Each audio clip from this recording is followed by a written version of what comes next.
17h.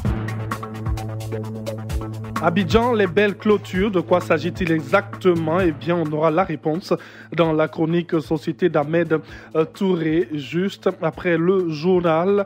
Et aussi, vous aurez la matinale de la Coupe du Monde. Fernand Kouakou sera avec nous pour Foot Inter et Zone Mix et en route pour le mondial avec Brice Kwasi. Voilà pour le menu. C'est le journal, le grand format présenté par vous, Jérôme Kouakou. Bonjour. Bonjour Thierry. Je vois les titres de ce 7h. Rencontre historique entre Donald Trump et Kim Jong-un à Singapour. Le sommet vient de s'achever et a abouti à la signature d'un accord entre les deux dirigeants. San Pedro bénéficie de 5 km de bitume, mais les travaux piétinent. Qu'est-ce qui pourrait expliquer ce retard? Notre correspondant nous l'expliquera dans un instant. La région de l'Indénié se porte bien et présente un bien meilleur visage. Une région qui bénéficie de réelles opportunités de développement. C'est l'information donnée par le ministre Abina Kouakou Pascal. Bienvenue à tous. Et c'est le journal que vous suivez sur Radio Côte d'Ivoire, 7h à Abidjan, 15h à Singapour, où vient de se tenir la rencontre historique entre Kim Jong-un et Donald Trump. Une rencontre qui a abouti à la signature d'un accord entre les deux dirigeants et prévoit que la dénucléarisation débutera très rapidement. Après moult tractations et plusieurs menaces d'annulation, le sommet historique entre les États-Unis et la Corée du Nord s'est enfin tenu à Singapour. Il a débuté après une poignée de main historique entre Kim Jong-un et Donald Trump. Les deux hommes se sont ensuite entretenus pendant 3 quarts d'heure avant la rencontre élargie. Ce tête-à-tête est le premier de l'histoire entre un dirigeant américain en exercice et un leader nord-coréen. La rencontre vient de s'achever. Kim Jong-un a été invité à une visite très prochainement aux États-Unis. Les deux dirigeants s'apprêtent à quitter Singapour. Et toujours dans l'actualité internationale, à Madagascar, un nouveau gouvernement formé. Oui, le Premier ministre Christian C. est en poste depuis la semaine dernière, a formé son équipe. Les nouveaux ministres ont été nommés. Il s'agit d'un gouvernement d'union nationale, comme l'a ordonné dans une décision en fin mai la haute Cour constitutionnelle, la plus haute juridiction du pays, présenté comme un gouvernement de consensus. Il incarne les espoirs d'un retour à la normale après des semaines de tension dans le pays. Ce gouvernement de 30 membres aura la lourde responsabilité de mener Madagascar vers des élections présidentielles transparentes, inclusives et dont les résultats seront acceptés par tous. Sur le plan national, les cadres du RDS sensibilisent les militants de Bouaké sur le parti unifié. Oui, une délégation conduite par le ministre Amadou Koné, secrétaire général adjoint chargé des transports, a rencontré les militants de Bouaké à l'ancien stade de la région de Béké. Des milliers de militants et sympathisants ont pris d'assaut ce stade pour écouter le message de l'émissaire du RDR. Suivons ici la réaction de quelques participants. D'abord, Sylvie Pekabili, il est président de la jeunesse communale de Bouaké. Voter est un droit et c'est un droit inaliénable à la jeunesse. Donc de participer au vote, au choix des autorités qui doivent diriger et la commune, la région et même la nation. Et donc pour pouvoir participer au vote, pour pouvoir exercer son droit, il faut être inscrit sur la liste électorale. Silas Maïla, président international de la JIPAD, Jeunesse panafricaine démocrate.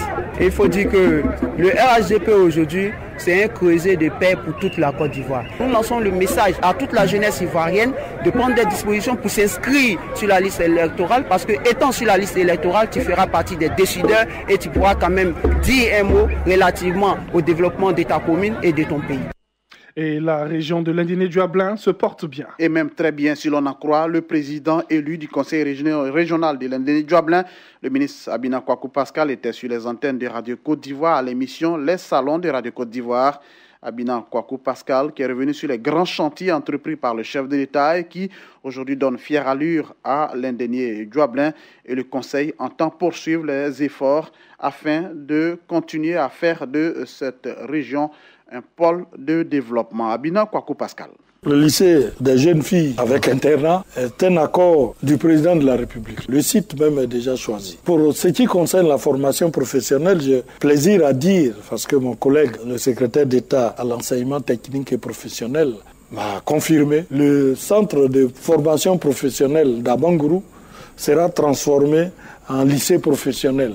Le budget est déjà acquis, c'est plus de 3 milliards pour faire la réhabilitation. Et à Imblekuro aussi, le président avait promis un lycée des jeunes filles. Et puis, la cerise sur le gâteau, c'est l'université d'Abangourou. Les études sont pratiquement terminées, près de 400 hectares identifiés. La purge des droits coutumiers va commencer très bientôt. Nous espérons que d'ici quelques années, Abangrou aura son université.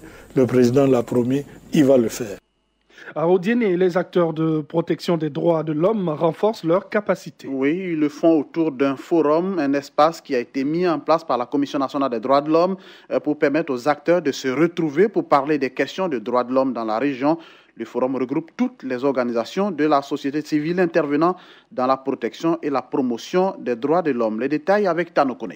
Il s'agit, pour la Commission nationale des droits de l'homme de Côte d'Ivoire, d'offrir un cadre d'échange aux acteurs locaux de protection et de promotion des droits de l'homme pour mieux traiter les questions de violation des droits de l'homme dans la région. Diaby Bakari, il est le secrétaire exécutif de la Commission nationale des droits de l'homme de Côte d'Ivoire. Voici 2 à 4 ans qu'à Abidjan, on a lancé le Forum des droits de l'homme. Il s'agit pour nous de créer un espace dans lequel tous les acteurs des droits de l'homme se retrouvent pour débattre de la situation des droits de l'homme en Côte d'Ivoire.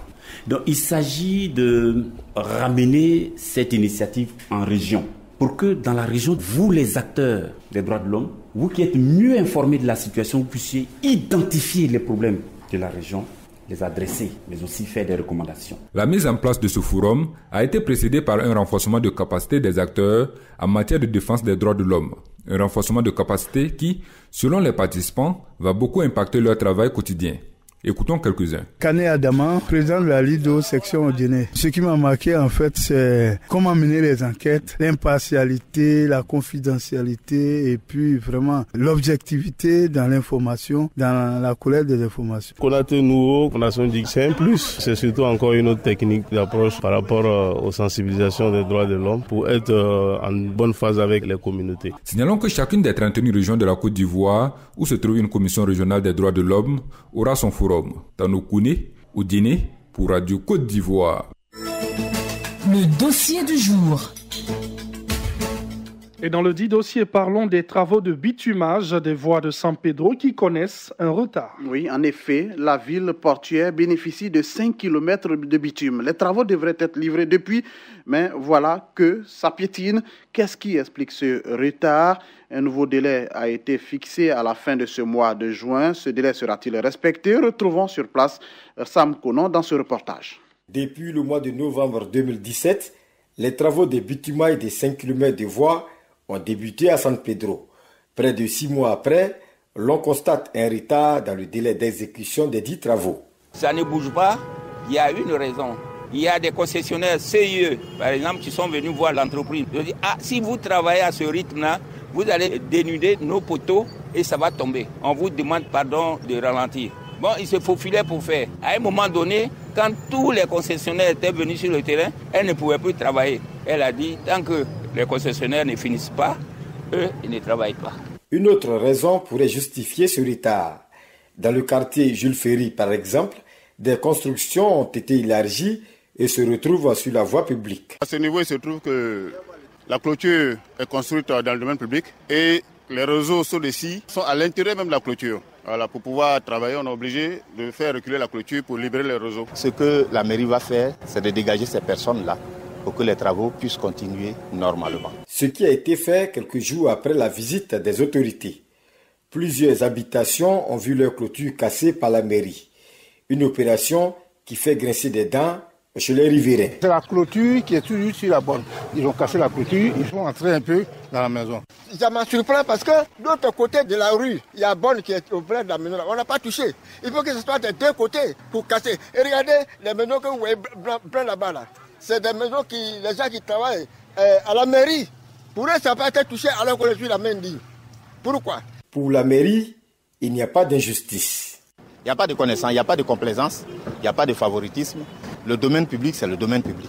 Celui qui est là, qui n'en a pas droit, il doit se mettre en dehors du domaine public. Les travaux, quant à eux, se poursuivent pour respecter le nouveau délai fixé. Le délai qui a été donné sera respecté, quelle que soit la pluie. Le taux d'exécution à ce jour, il est de 50%. Les instructions que nous avons eu à leur donner, c'est qu'il faut que les travaux aboutissent dans le délai qu'ils vont nous fixer.